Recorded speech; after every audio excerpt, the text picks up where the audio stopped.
در شهر جنوب و غربی کویته پاکستان بر اثر ترکیش بمب یک فرد ملکی به هلاکت رسیده، 13 نفر دیگر جراحت برداشتند. پلیس میگوید هدف بمبگذاران ظاهراً پاسگاه نیروهای امنیتی بود، ولی در این حمله یگان نفر از افسران امنیتی جراحت نبرداشته است. در پایتخت ارمنستان یریون، خادمان یک مؤسسه شیمیایی بیکار خوابیده در نزد بینای پارلمانت ارمنستان گرد همایی نموده تقاضا کردند که حکومت معاشی در طول 1.5 سال نگرفته‌شان را پرداخت کند. همچنان خادمان مؤسسه نایریت طلب داشتند که مقامات کار آنها را کفالت دهند. تخمیناً 6 سال اینجانب خادمان این مؤسسه در تعطیل بوده یک ماهانه نسبی کسب می‌کنند. اخیراً شمار زیادی از خادمان نایریت نامه گرفتند که سر از ماه فوریه کارشان خاتمه می‌یابد.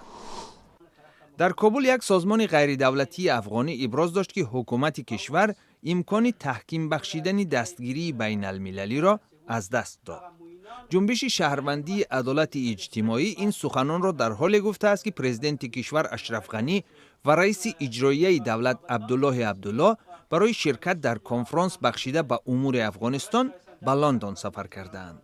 غنی و عبدالله اختلاف‌های بعد انتخابات پرزیدنتی ماه ایون سال روان را برطرف نموده حکومت وحدت ملی تشکیل کردند، ولی آنها تا سفر به لندن در مورد اعضای این حکومت موافقه حاصل نکرده بودند.